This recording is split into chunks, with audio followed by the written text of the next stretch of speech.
We're back. So we decided to. Gabe from Arizona's back. What's going on, Our guys? good buddy from, of course, the League of Extraordinary Grapplers. So, in light of it being my birthday today, and Today's your birthday? yes, Happy birthday, fool! Megadeth's final album released today on my birthday, so you know this is a good luck day. We're going to do another free clinic for you guys, okay? So some of you have asked some questions, and we are going to answer them today. Now, if something comes up, you want to know, put it in the chat, even though I have this reversed. I'll come over, take a peek, and look. Otherwise, sit down, enjoy the show, and we'll get to some of these things that you've been asking about, okay? So here we go. Now, a lot of you ask, how do I stay on top? How do I maintain control in the top position once I pass the guard? And then the second question is, well, what should I do when I'm on the bottom? Should I try and submit them, or where do I go if I get stuck on the bottom? Okay. Very, how would I say this? Very controversial. Because if you ask me, I'm always going to say to you, get off your back and wrestle. Okay? That's just how I am. Now, if you're in some kind of just straight submission grappling setup, you may want to do something a little different. Okay? You may want to be able to submit off your back. I don't really think it's necessary. But if that's what you want to do and you feel like you can catch somebody when you're on your back, there's options. But remember something. When you're on your back, you always have two opponents, okay? The person's technique and gravity. So it's always two versus one when you're on your back. And number two, you better be sure as shit that you can finish from the bottom, because that submission chains from the bottom can be exhausting. I'd much rather be on top and just ride you out. Much less energy for me versus you trying to chain submissions against me on the bottom position. Okay, so first things first, let's look at how do we get a takedown. Okay, the question was a takedown, a headlock takedown, right?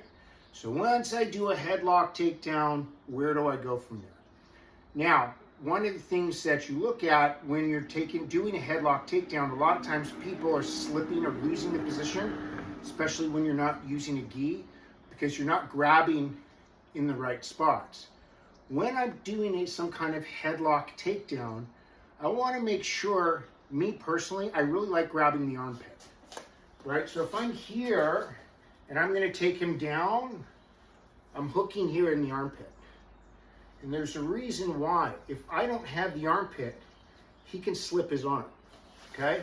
Very easy to slip his arm. And we're wet. When we get wet, it's gone. But when I hook the armpit, if he tries to slip, right, it's much harder. Now, even if he steps out and he really takes a big step out and he starts turning around, all I would have to do is come inside, turn, and I go for a sumigaeshi from here. And for those of you that know me, train with me, sumigaeshi is my number one. The minute somebody takes that step out, I'm coming in, hooking my leg, and I'm throwing them over. Okay? But when we look at that headlock takedown, how do we keep the control? Number one, hook the armpit. I want your claws deep. Okay? The other thing is look at where you want to go, right? I'm not looking at the floor. I got to turn my body. I got to look in the direction that I want my body to turn. Additionally, I want to be grabbing joints. Okay? Don't just grab a muscle. Gabe's got big arms. Okay? Very muscular guy. If I just try and do this, he's going to push right out. Whoom! Gone. Not happening. But if I start to hook, say at the elbow joint, and what I do when I hook the elbow, I'm not just pulling it, I'm coming inside. Again, I'm hooking, and I'm turning it. The reason why is when I flare the elbow, it's actually creating weakness in his rotator cuff. Okay? So if I'm just holding him here, he can slip. If I'm just trying to hold here at the forearm, forget it. His forearms are bigger than my hands. Okay? So when I take this here, I'm conscious of the fact that I don't have a gi on and I'm slippery. So I'm not just grabbing the elbow, I'm coming underneath and I'm turning it out. So I'm hooking. And this is how I'm going to start my rotation when I step out and I turn him over. Okay? There's a variety of headlock takedowns you can do from here. So the reality is I really don't care how you finish it once you come to this position. I can show you one style, Gabe can show you another style. There's a lot of variations, okay? Most important thing is when I'm here, I need to turn my body. I see some guys that it works very effective. They'll step out. See how I'm stepping out here? That draws the weight and then they turn once they're stepping out. And I've seen people be very effective with this. So they're coming out, turn. There it is, okay? It's a very effective way to get them down where you're not muscling and you're not losing the position. You'll have other guys that'll come, they'll turn, right? They want to bring their hips in deeper and then they'll drop, right? So they come, they'll drop, turn, and they'll be here. There's a lot of variations to this. Gabe, do you want to show a variation or a particular way you like to hit that? Sure. Front hip on? So what I like to do is because a lot of people, especially wrestlers, they have that strong neck. So that head positioning is very crucial. That you got to take concentration and focus on the neck. Okay. So if we get here and I'm just kind of rotating and coming here, right? He still has that neck to push me away a little bit and stiffen. Stiffening up the neck to where I'm kind of off balance. So what I'm going to do is I'm going to clothesline it, then pull this up. Now come here. Okay. Once I'm here, I'll step out, look forward, and now I'm here. Now once I get here, I'm going to pull this elbow all the way up. Okay. That's a lot of pressure on his neck here. And if I go forward, it's even worse. Okay. So I want to get that neck off balance. Okay. Because if we're going here and I get here, he's going to start battling up top, using his neck and everything. But if I clothesline it, see, he's already on balance. And this is pressure anyway. So as I come here, right, start pressuring him down, I don't even have to use my hips. I just pressure him down. It's not muscling. It's clotheslining the neck. So as we get here, right, I clothesline the neck, okay? And now I start coming over, right? All I'm doing is driving my weight into him. I'm going from there. Or, if we're coming here, the clothesline here, we can toss him over. I can do whatever I want, but I want to clothesline that neck. Contract. So the key to this, guys, is this concept of joint control. If you notice the way that this was done both ways, you're controlling the joints, controlling the joints, controlling the joints. How Gabe was shutting the head down is a form of joint control, okay? So my head was not like this. What Gabe did is he took my head off the center line. The minute you take somebody's head off the center line, they're done. Okay? So let's assume you used one of these variations to take them down. Like we were just talking, there's a lot of variations to do this same type of headlock throw. Okay? Very, very effective. Now, once we would get down, what do we do next? Hold on one second, guys.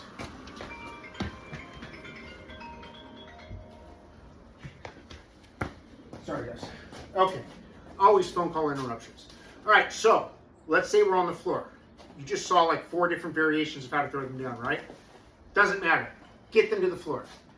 Key point of what we were just doing is control, control, control. Get their head off the center line, control the joints. Very important. We were not just grabbing aimlessly, we were controlling joints. Okay? So, very key, when I'm here in this scarf hold position, keisukitami, whatever you want to call it, a couple of things. Number one, my butt's not on the floor. Okay? Very important. Butt is not on the floor. 2, my feet are going to be at 9 and 12. Right now I'm on the right side, so my feet are 9 and 12. If I was on the left side, my feet would be at 3 o'clock, 12 o'clock. Okay, and if you don't understand what that means, get yourself an analog clock. Go practice using an analog clock at home. Right now I'm on my butt because I don't want to hurt my partner. And I don't want to put that pressure on because we're demonstrating, we're not competing, okay? But normally, when I'm in this position, what I am doing is I'm gonna get my butt about a couple inches off the floor. I'm not directly above, I'm coming behind and I'm scooping, right? Like that. That's what I'm doing, number one. Number two, I'm not allowing my partner to have his head control, right? I don't want him to have head stability. So one of the things that I like to do, I have found very effective, is I like to make sure their ear goes to their shoulder.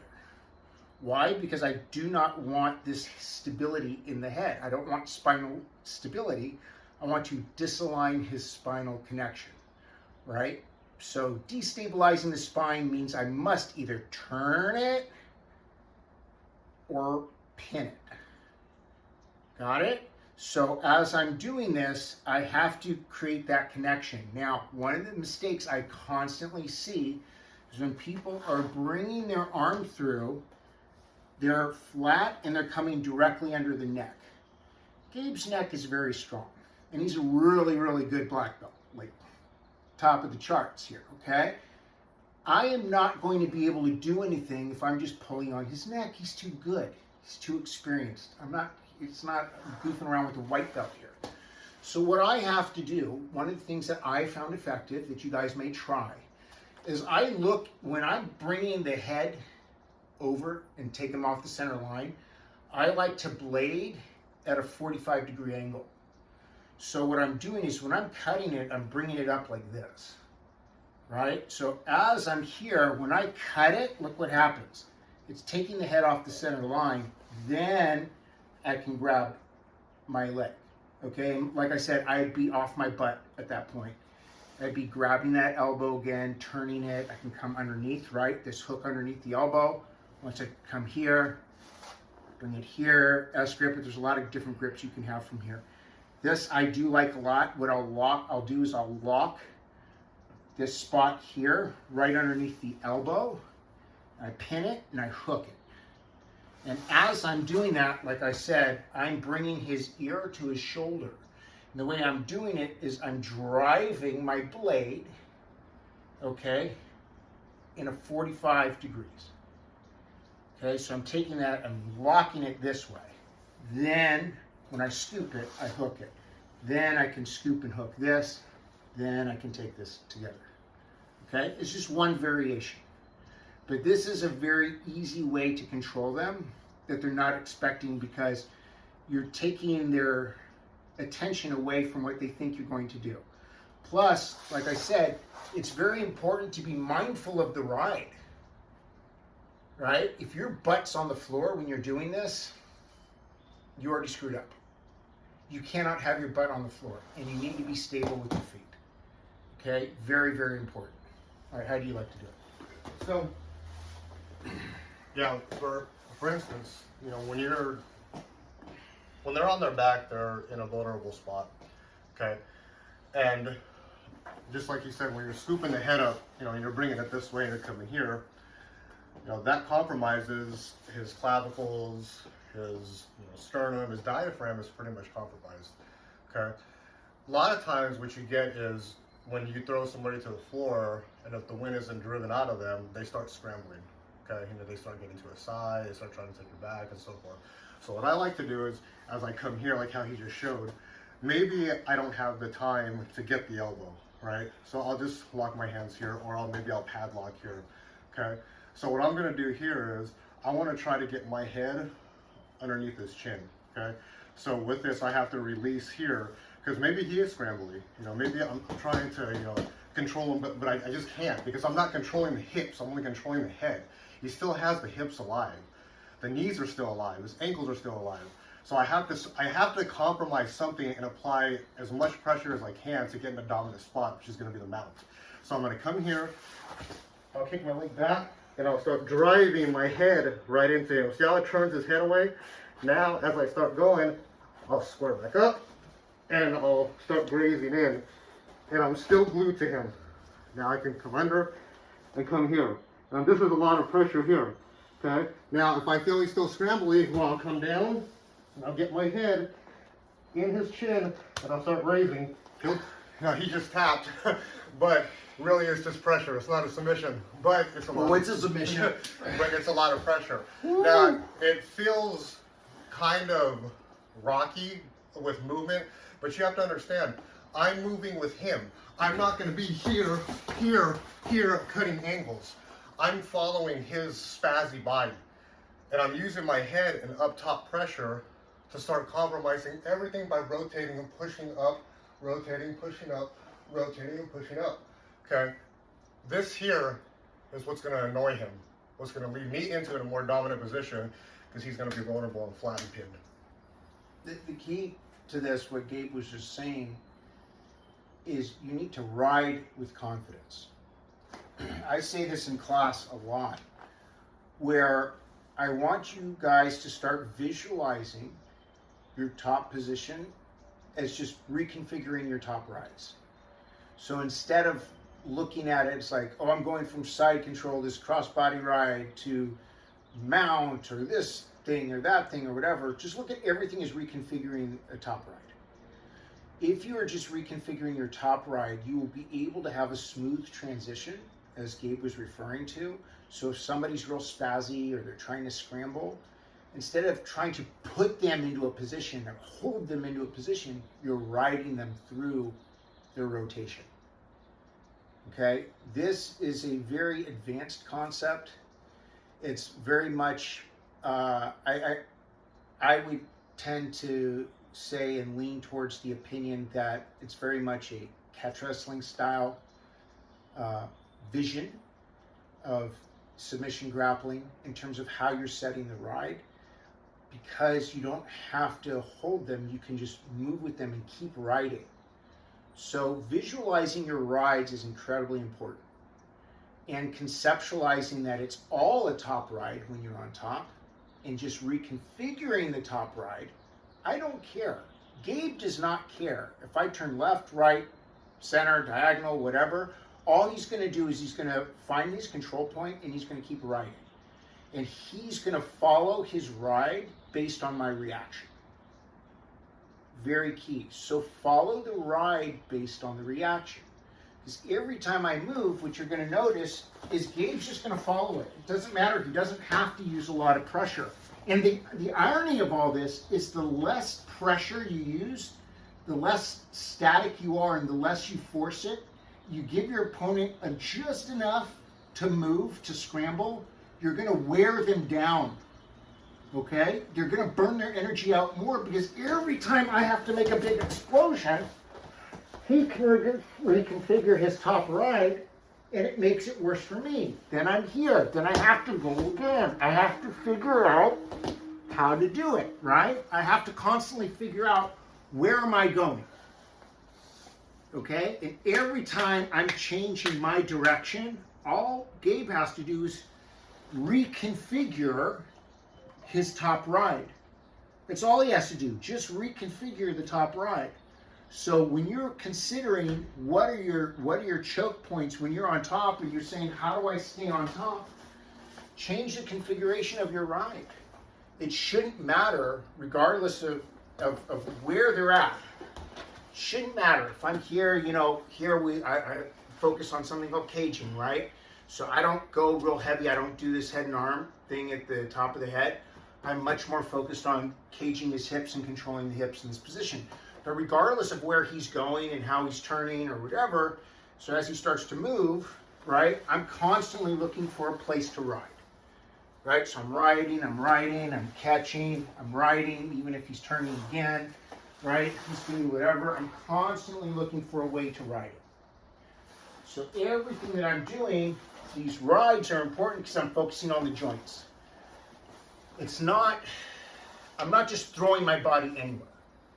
When I'm following my ride and I'm riding his reactions, I'm always focusing on the joints. That was a key Billy Robinson concept back in the day. It's a very key catch wrestling concept, because you ride the joints. Okay?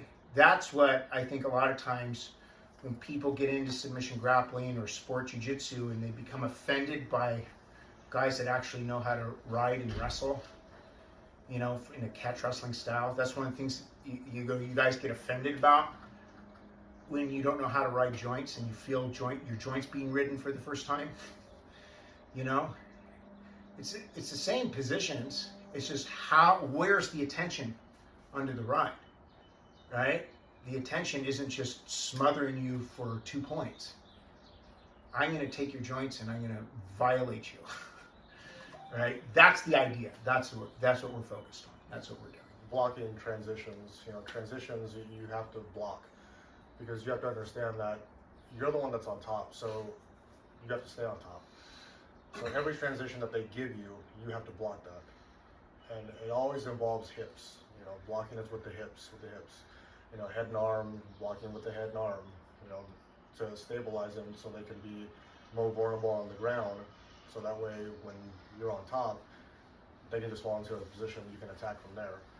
So, for example, if we're here,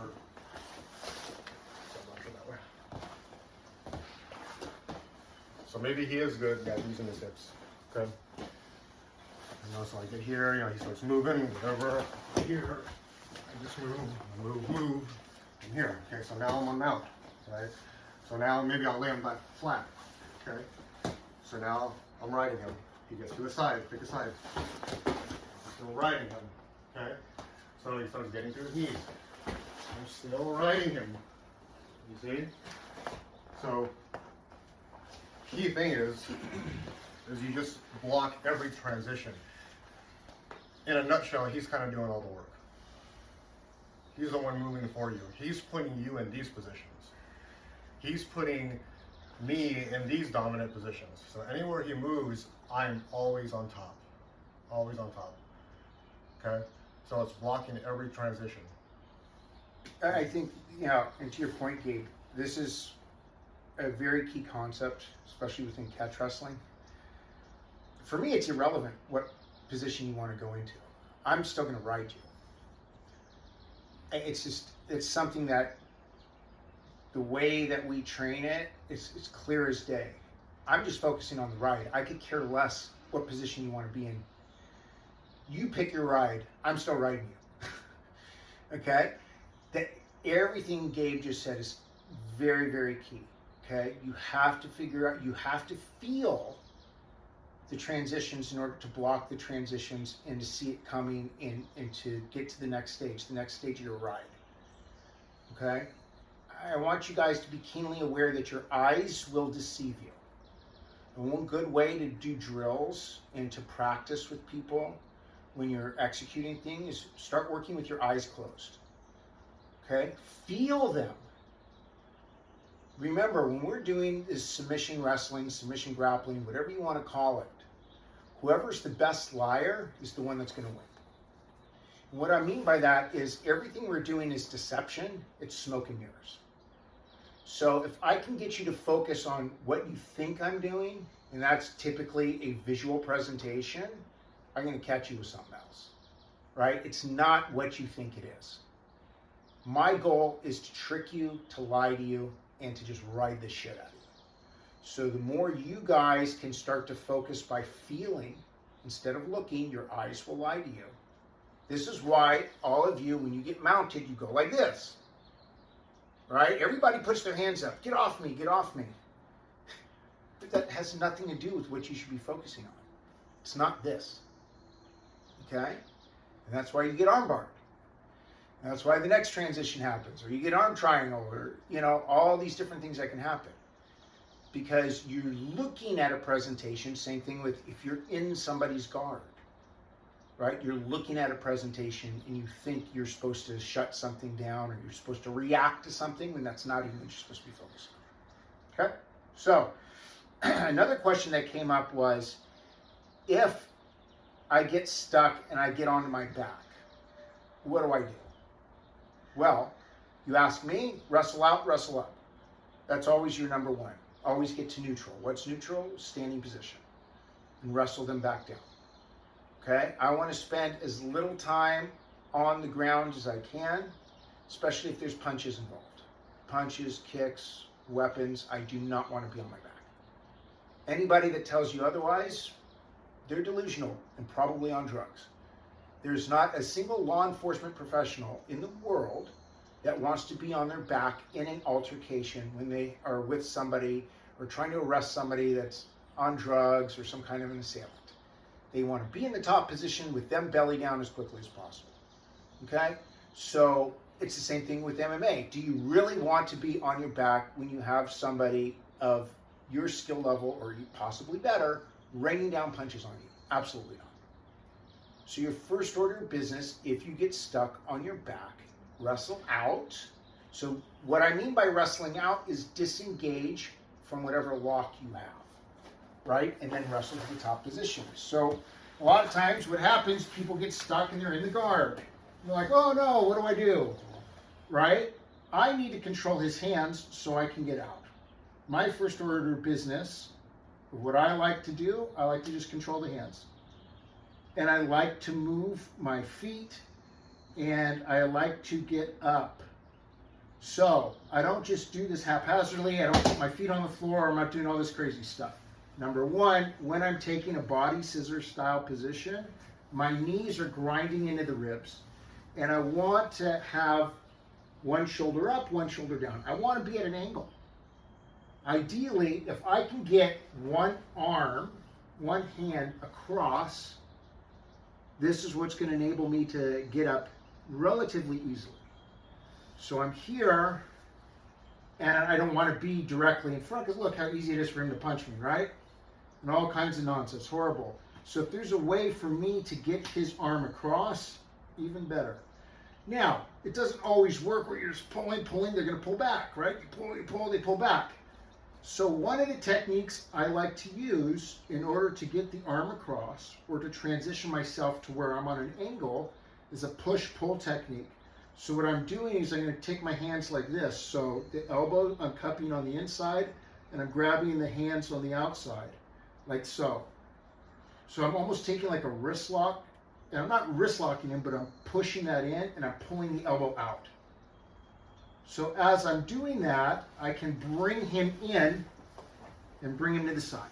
You see that? How I'm completely on the side? Now, there's a couple things I can do. Either I can put my feet on his hips and stand up.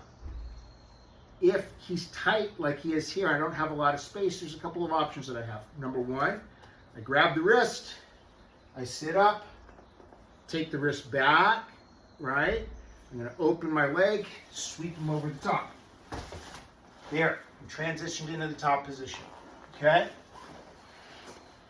Section number two, or I could say option number two that I really enjoy, once I'm here and I have this transitioned over, I will keep the hand, but this time I take the jaw. And this you'll find to be the most effective way to get somebody open over. I take this chin strap, I am bringing the jaw to the sky. Now, I'm not going to rip my training partner here because I like when he comes over to hang out with me. So all I'm going to do is when I hold this, right, I'm opening my leg again, like that type of pendulum sweep, and I'm pulling with my lat muscle. So I'm pulling with my back muscle. I'm not just yanking my hand up in the air. That's not what I'm doing. I'm not yanking the hand up. I'm using like a lat pull where as I pull this, I open the leg, up and over, here they go. Okay, so when that happens, that's what enables me to start my submissions sequence from the top position, right? So I personally do not gravitate towards just attacking submissions from the bottom because for the most part I find them to be very low percentage, and I always have a fight mindset where I want to get up as quickly as possible. So that's how I was trained. That's what I believe. Doesn't mean that it's right. Doesn't mean that it's wrong. And that is not the only opinion, because like assholes, everyone has one, right? It's just how I was training. That's the methodology that I follow. So I'll let Gabe go from here and pick up from that. So what he likes to do in terms of either transitions or submissions from the bottom, if you're stuck, if you lost your top position. But to me, the priority is if you lost your top position, get the hell up as efficiently and quickly as possible, confidently, okay, get on top. You need to reestablish your top position.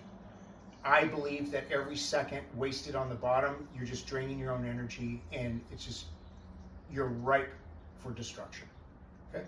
Gabe, take it away. So, yeah, initially you don't want to be on your back, you know, with the body scissor, with guard, you know, do jiu-jitsu, whatever. You don't want to be in this position here. I mean, because in a way he still has control. Even though that you have your legs wrapped around him, he's still controlling you. Because whatever angle he chooses, your legs are going to break apart. And then now you got to fight from the bottom, right? So what I have liked to do quite a bit is the hand to lat, hand to mat. It's not really wrestling up, but you are getting up into a position to where you can start wrestling, or you can go into a submission and attack from there, or just establishing position. So, you know, if we get here and, you know, we're going and I arm drag him all the way through, you know, I make sure that I arm drag him all the way through. I'm cupping behind that shoulder, so the rear delt here. I'm doing this here, okay? So yeah, I do like the chin strap where I start bringing the neck here, all right? Now, he may not want to, you know, submit from here or whatever, but if I keep rotating here, it's gonna force him to give me the back, okay? So now, I just turn him right into me. And of course, you know, I can go into my body triangle, I can do whatever I want. Now, I can start doing what I'm gonna do from here, okay? Or, if I'm here, I can start cross-facing, bear hugging, do whatever I want. So, I forced him to go into a back-taking position by just cupping the chin, okay? Is it gonna be that easy? No. I mean, with a resistant opponent, he's going to try to fight, but that's when I start trying to force it more and more and more and more. But if that doesn't work, like I was saying before, if I get here, I can get that lat, okay? So I get that lat, it's a mat, okay? Now what I'm going to do is I'm going to pull this leg out, and I transition right in, go for my power half, and do whatever I want to do from here. Or maybe just spin around, get my hooks in, do whatever I want. Okay, but I'm getting off my back. Right? Now there's times where you can't get off your back. You know, it depends on who you're dealing with. You know, it could be a high level, you know, as far as rank, you know, it could be someone just with full of piss and vinegar, you know, whatever the case may be, you can't get off your back. So you have to work with submissions. So there's quite a few submissions that you can get from there. You know. Now, there's, you know, of course, your MMA armbar, where I'm here, start taking them over at an angle, okay? I don't take them over flat, take them over at an angle. So as I'm here, look at the arm. If you can see, look at the arm, okay? I'm not flat on my back, I'm on my shoulder, because now I create the fulcrum on going this way by bringing this here, okay? Not bringing it here. Here, he's gonna escape, but if I'm at an angle, he can try to pull it out, he can't. And I keep my elbow up, because I don't bring it down, I keep it up to start rotating it this way, okay? So there's one.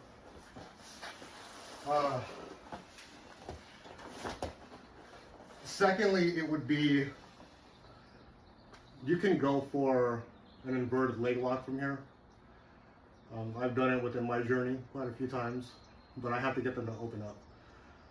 So if they feel that I have the advantage by maybe controlling the wrist, by bringing him here or whatever, maybe he doesn't want that, right? So what I'm gonna do is I'm gonna come here. Now, as I'm here, throw this over, and keep my feet here, all right? Or I can bring it here, okay? I can extend my leg out just in case he tries to come back around, or whichever. I go for my heel hook, go from there over, go from my toe hold, go from here, all right? If you want to talk catch wrestling terms, push this forward.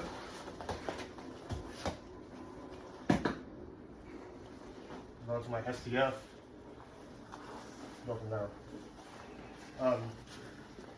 But those are just some things that you can do working off your back. There's many more. I mean, a lot of it's 101, so I'm not really going to go over that. But there's just a lot of things there that you can do to get up off your back. But once you're on your back, you got to start coming up. Start wrestling up. Even start looking for attacks. Okay, even if you can't get an attack from here, so I use momentum to start coming up. Maybe I'll come here. He pulls the arm out. Okay. Well, I'm out. Okay. So I always want to get up off my back, but there's times in grappling where we can't. So we have to start working for things. We have to start opening him up so he can be vulnerable to attacks, okay, or sweeps. Okay, I'm more of an attack guy than I am a sweep guy. I like more attacks than anything. Or if you get out of an attack, then I'll just stand up and we'll start from square one.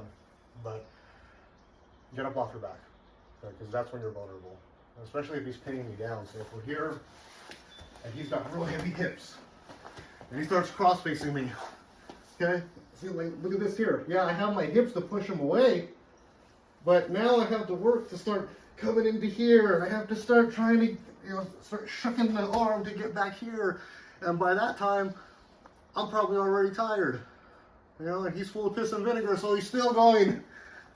You see what I mean? We all get in that position at times, right?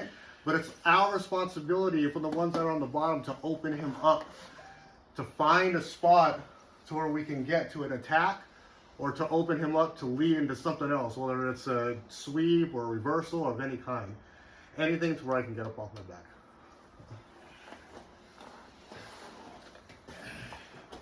At the end of the day, guys, if you're stuck on your back, you need to figure out a way to be active.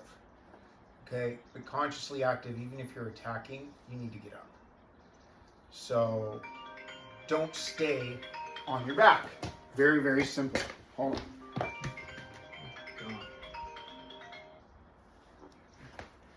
Sorry, people are just calling like crazy. Okay, anyways, another question that had come up. You're probably not going to like the answer, but sorry, it is what it is. People have asked, how do I get out of a cradle? If it's a good cradle, you're not. Sorry. Hickson didn't get out of Mark Schultz's cradle. And I've talked to Mark Schultz multiple times about this. That was a 30-minute cradle. He let go after 30 minutes. So if it's a good cradle, you're not getting out. Now, that being said, if it's a subpar cradle, or somebody that's just experimenting with cradles, there are ways to reduce the pressure in the cradle in transition. One of the things I like to do is I typically will try to work my way underneath, right? I want to relieve the pressure on my head. I see a lot of people, they always try and kick their legs. Well, here's the problem. When you kick your leg, a lot of times what you don't realize is I want you to kick your leg so I can just go and mount you. Or you're flattening yourself out and then I'm going straight for a north-south choke. Okay? So, be conscious of how somebody is cradling you.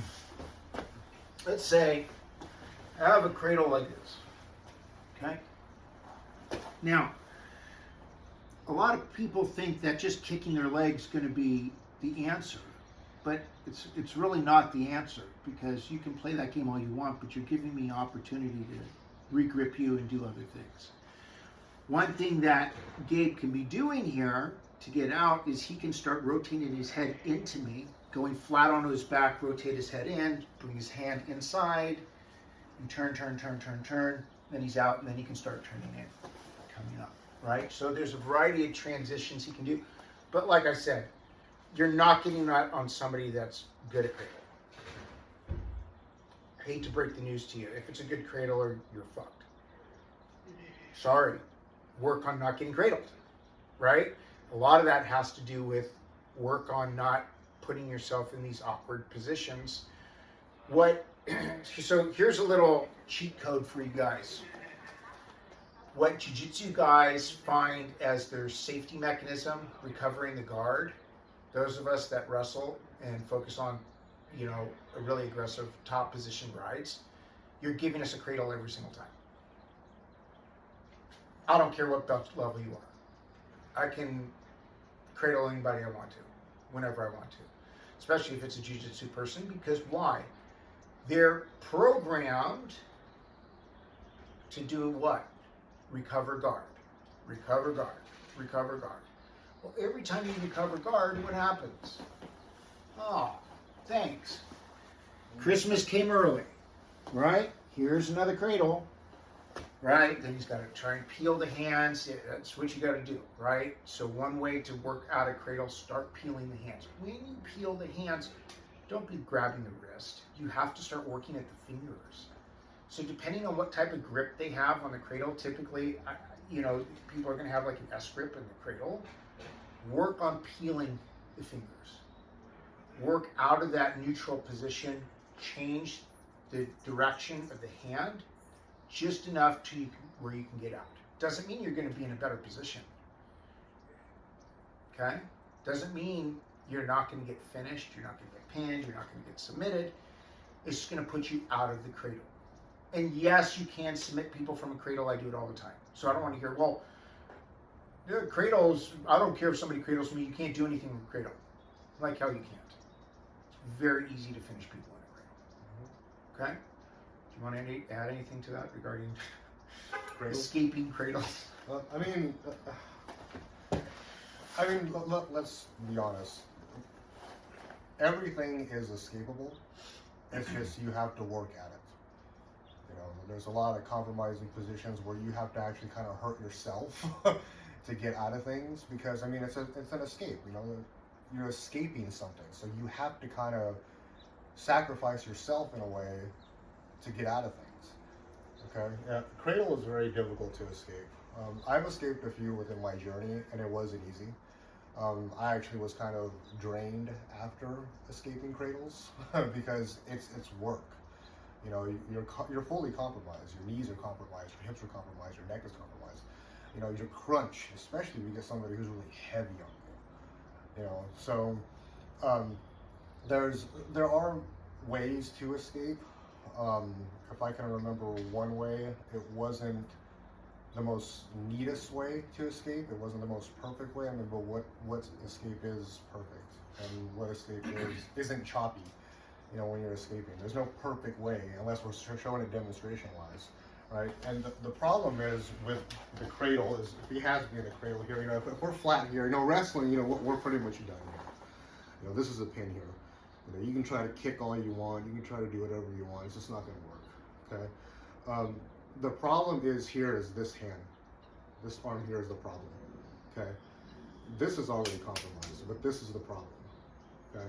So what I have to do is I have to get this in the inside here, and I have to punch this through.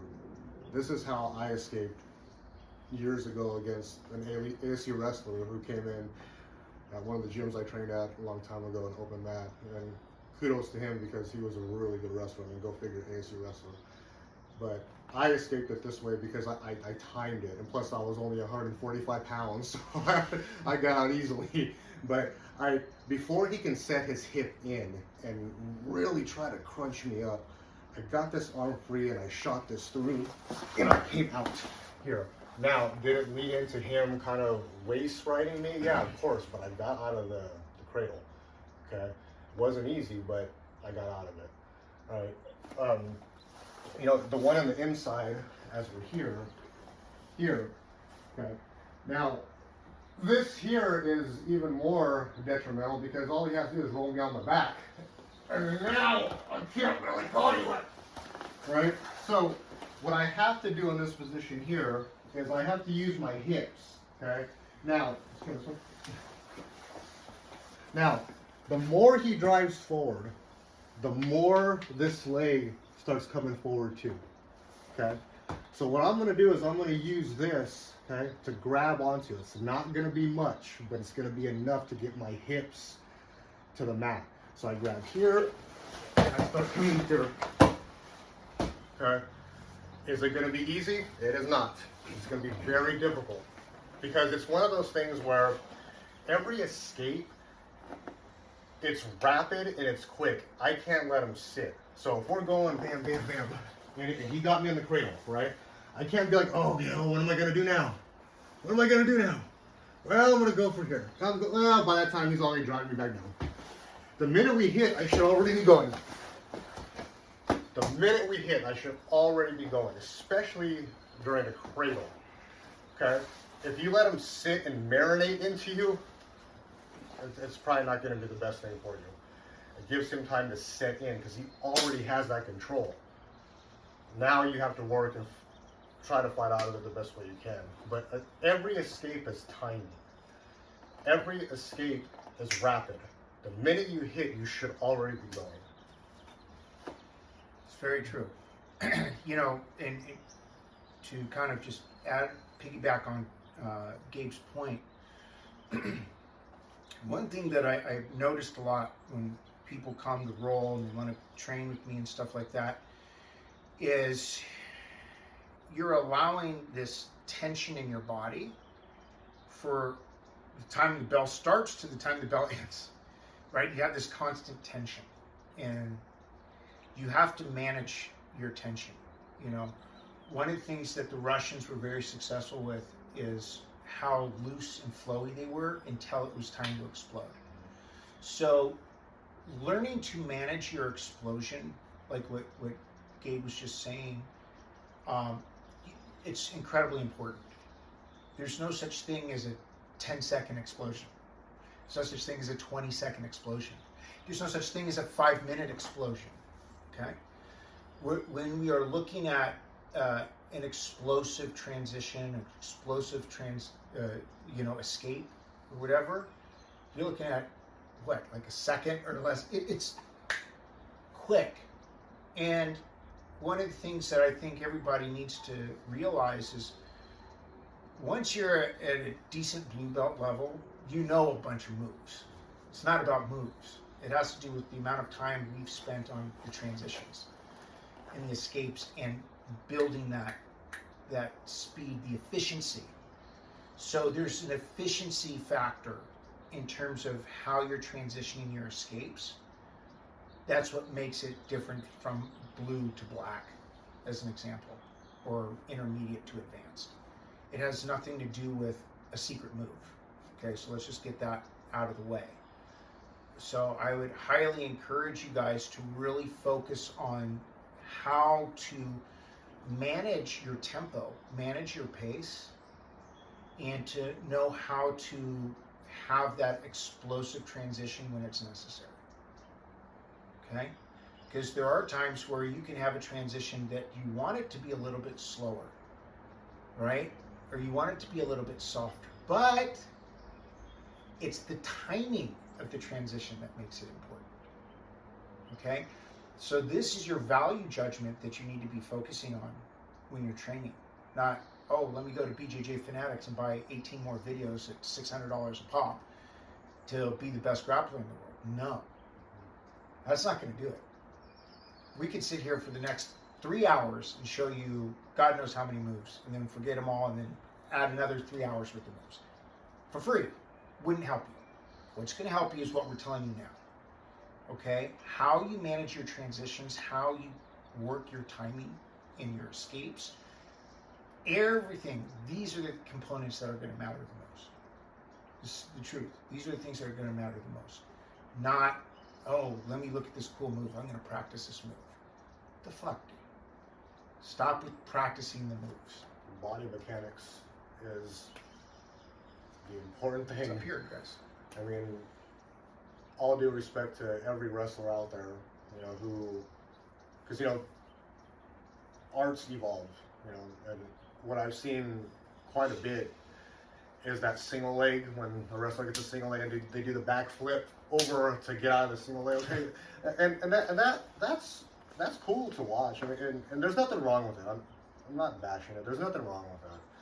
But to the youngster that's coming up, that wants to wrestle, that wants to know how to escape, you know, the single leg or defend the single leg, and they come into the gym, they backflip, and they lay on their neck, and it's like, oh, okay, well, it didn't work. Well, right, because you're just looking at the flash.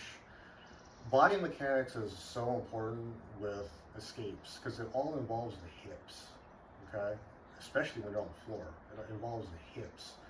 You know, leg locks, you know, hips, you know. hips, you know, it all involves the hips, you know, when you're on, you know, you're trying to get somebody off of you. Hips, everything is hips. And your body mechanics. It's all body, and there's nothing flash. It's not flash. It's just understanding how to utilize your body mechanics and not being placed in a much more detrimental position when you're trying to escape, okay? And I've had many people ask me throughout my journey, you know, how do I escape this, how do I escape that? I usually do it this way, but then I end up in this way, and I'm like, well, yeah, because you're not using your hips. You're trying to power out of it. You're trying to pull out of it. You're trying to use your hips, you know? Same thing with an arm bar. You know, if he has me in an arm bar and I'm stacking him, so if he has an arm bar, bam, I get here, right? I start using my hips. I'm turning my hips away. Then start trying this out. I'm taking this out. But look at my hips. They're out. See? If I go to pull it, so I stack and I gotta pull. It's nothing, but I use my hips. My hips. I turn away. Turn away. See, not too much. I don't want to turn my back, but you get the understanding. I'm using my body mechanics to get out of things. Body mechanics, okay, and that's what's the most important part is understanding your body, knowing where to move. Sometimes in an escape, you might have to be patient on how tight it's locked. Especially with a honey hole heel hook. If you get a guy who comes in and, you know, he's right here and you're here, okay, maybe I have to slip just a bit and I gotta be patient just enough. But the minute he makes that move is when he creates that space for me to get out. Not gonna be easy, but that's one of those things where things are set in and you have to be patient enough to explode out. Don't explode right away. Now, if it's, of course, not in, then yeah, you know, I have reaction time, like we just talked about. Use my hips and move out. But if you notice, I use my hips. I'm using my hips. Everything is my hips. Okay? That's the most important thing is body mechanics. Know where you're going. Know your position. Use your hips. You should be successful from there. Keep playing around with it. Go into the gym with a mindset of, you know what, today I'm going to just escape everything today. I'm going to let them ride me and I'm going to escape everything today. I'm going to defend everything today. I'm going to counter everything today. And that's how you get more involved with knowing how to use your hips and body mechanics. That's how you have to get better. I mean, you have to focus on what matters. Okay? These fundamentals matter. A fancy move doesn't matter. Mechanics. You know, how to use your head, how to use your hand, how to use your hips, how to use your feet. All right? These are things that you cannot go without. So if you notice, like all the stuff like we were doing today, yes, we're showing you the technique, but if you notice, it's very open-ended. Where we're basically explaining you a concept of how you can visualize the variations. And that's really the key thing here, right? We can look at the exact same position and Gabe and I can show you multiple ways to do it. And instead of looking at it as multiple moves, look at it as the concept of what you need to do, right? Look at the concept and look at when you understand philosophically the conceptual nature of your positions, of your writing, of your goals, you'll see how many options you have. And your options are ultimately become limited to your imagination once you understand what? Mechanics. If you understand the mechanics, it's like kind of unlimited. It really doesn't matter. You just start creating variations based on your control points from what you're writing and how you organize them mechanically, your control. So really take this away, you know, this particular session here today, guys. Focus on these things. Really incredibly important. Here's another thing, just when we're thinking about these concepts of mechanics. Look at your feet, okay? I want you to see something. I don't want you standing square, I don't want you flat-footed, and I don't want you on your heels. And I have people all the time, they send me videos and all kinds of stuff. Hey, what'd you think about this? What'd you think about this? And they're doing all this goofy shit. I'm not coming in like this. When I'm ready to go, I'm in like this. I'm on my toes. So when my partner is coming up, and if we're gonna lock up or whatever, I'm not locking up on my heels, and I'm not locking up square. The minute I lock up square and he hits a collar tie,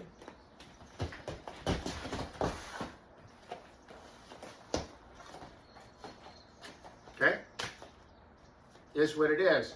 When I'm coming in, I have my hips tucked, right? I have a pelvic tilt. I'm on my toes. My shoulders are in, my elbows are tight. So if somebody's coming in to collar tie me now, chin parallel to the floor, completely different scenario, okay? Completely different scenario. So work on your foot position, okay? Work on how you pivot. When I'm pivoting, the easiest way to focus on working your pivots is start working quarter turns. Don't be dramatic. Just because I'm facing this wall doesn't mean I need to face the outside here. Just focus on quarter turns. All I want you to do is focus on a quarter turn, move your foot quarter turn. As I'm doing that, my jaw needs to point to the direction I'm going. So as I'm looking that way, I want to turn that way, so that's where I'm going to turn. Or if I'm going to turn this way, you know, right? This is where I'm going to turn. Look, I want to go a quarter turn this way. I need to look where I'm turning. Right? So if I want to go that way, I need to look where I'm going. Okay? I always want to look where I'm going before I do it. Otherwise, you're not going to get there. But that's what's going to create your rotation. And look, I want you to see this. Okay? I'm not flat. The change, you may think the change is imperceptible because you're going to say, oh, he's almost flat. It's a big difference. Because number one, it gives me the mobility to pivot. Okay? It gives me the mobility to shuffle step, slide, turn, level change. Okay? The other thing that happens is once I'm able to do this, I can create the angle that I want. I can attack or defend on the fly. Okay? So I'm not flat. The other thing that happens, when I'm on my toes, they can carry my weight. Okay? So what I do is I create what's called a sag. So as they're carrying my weight, when I'm here on my toes, what I'm doing is I'm actually bringing my weight into them by relaxing my body and staying heavy on my toes. And that's what collapses my weight into my opponent. I'm not flat like this.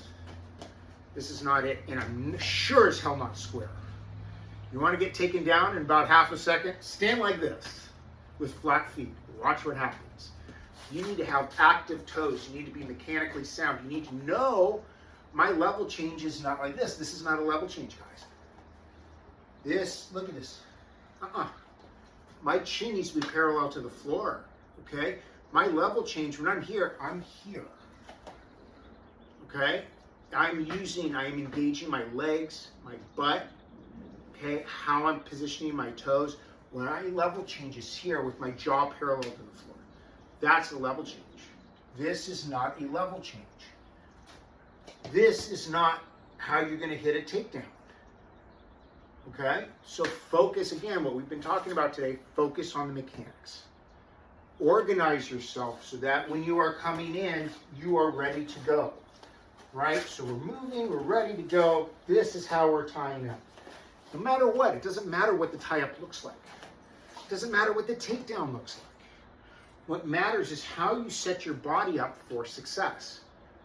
And the other thing is how you disalign your opponent to reduce their success.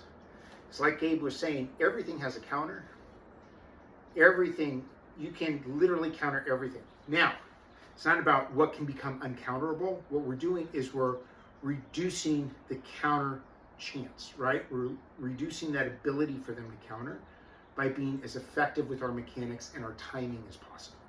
Doesn't mean it can't be countered. There's no such thing. But we want to reduce their ability by being proficient in our mechanics, in our time.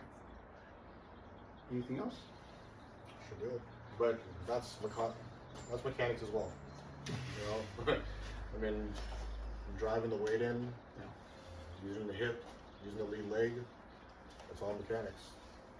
All mechanics, guys. So focus on that, and we will see you next time.